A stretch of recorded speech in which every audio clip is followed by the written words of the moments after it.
कृष्ण, जो धर्म और कूटनीति के सबसे बड़े ज्ञाता थे, ये भली भांति समझ चुके थे कि अर्जुन की विजय के मार्ग में सबसे बड़ा अवरोध कर्ण ही है।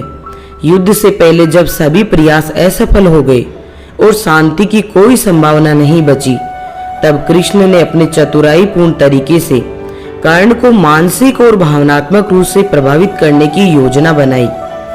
कृष्ण विदुर के घर पर रुके हुए थे।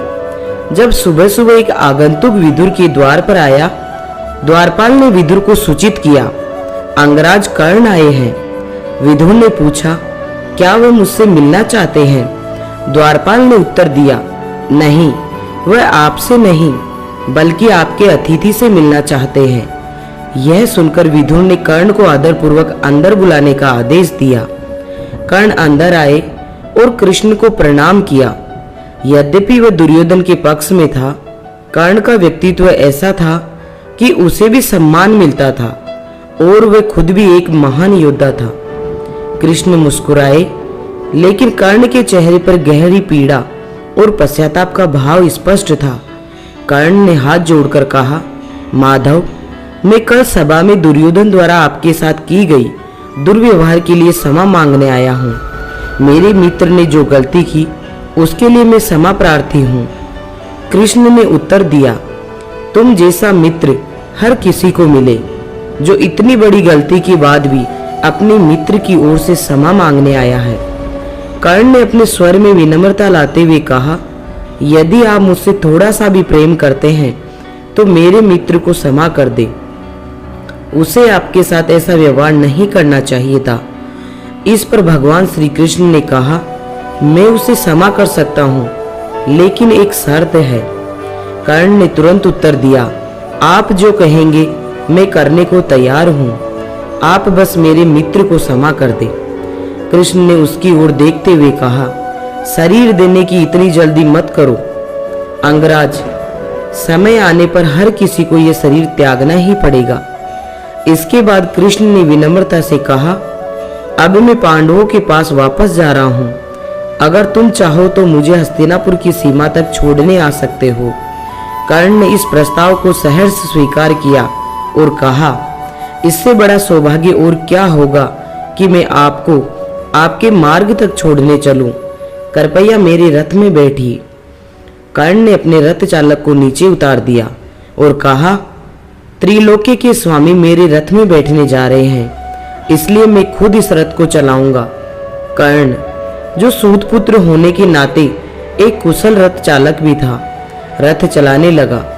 थोड़ी देर बाद कृष्ण रथ से उतरकर कर्ण के पास आकर बैठ गए, जिससे कर्ण को यह महसूस हो कि कृष्ण अपने मित्र और सहकर्मी मानते हैं। इसके बाद कृष्ण ने कर्ण से बातचीत शुरू की। कृष्ण ने सहजता से कहा, तुम एक महान योद्धा हो कर्ण, लेकिन क्या तुम जानते हो कि तुम कौन हो? यह सुनकर कर्ण थोड़ा चौंक गया। कृष्ण ने धीरे धीरे कर्ण के जीवन का रहस्य उजागर करना शुरू किया। उन्होंने बताया कि वह केवल सूतपुत्र नहीं है, बल्कि कुंती का पुत्र और पांडवों का भाई है। यह सुनकर कर्ण स्तब्ध रह गया। उसने कभी सोचा भी नहीं था कि उसकी पहचान इतनी महान हो सकती है। कृष्ण ने कर्ण से कहा, तुम्हारे पास अभी भी समय है, तुम पांडवों के साथ हो सकते हो, और यदि तुम उनके साथ होते हो तो यह युद्ध एक नई दिशा ले लेगा। कर्ण, जो अपने मित्र दुर्योधन के प्रति निष्ठावान था, ने कृष्ण को सम्मानपूर्वक मना कर दिया। उसने कहा, मुझे सच जानकर खुशी हुई, लेकिन मैं अपने मित्र के साथ विश्वासघात नहीं कर सकता। मैंने दुर्योधन से वचन दिया है और मैं उसे तोड़ नहीं सकता। कृष्ण ने मुस्कुराते हुए कहा, तुम्हारा निर्णय सम्मानजनक है कर्ण, लेकिन याद रखना, समय का पहिया चलता रहता है और उसका परिणाम हर किसी को भुगतना पड़ता है। ये कहते हुए कृष्ण ने कर्ण का मनोबल तोड़े बिना उसे अपमानित किए। कर्ण को निष्ठा और मित्रता को देखते हुए कृष्ण ने यह सुनिश्चित किया कि वह युद्ध में मानसिक रूप से उतना ही कमजोर हो जाए जितना वह शारीरिक रूप से शक्तिशाली था। यह संवाद कृष्ण की कूटनीति और मनोवैज्ञानिक रणनीति का अद्भुत उदाहरण है, देखा अपने दोस्तों, भगवान कृष्ण ने कैसी कूटनीति बनाई, जो ये दर्शाता है कि कैसे एक महान योद्धा और मित्र कर्ण अपनी मित्रता के कारण अपने भाग्य को चुनता है और अंततः अपने निर्णयों का परिणाम भी भुगतता है। मेरे द्वारा बताई गई ये जानकारी आपको कैसी लगी, एक प्यारा सा कमेंट करके अपना सुझाव अवश्य दें। मुझे आपके कमेंट का इंतजार रहेगा।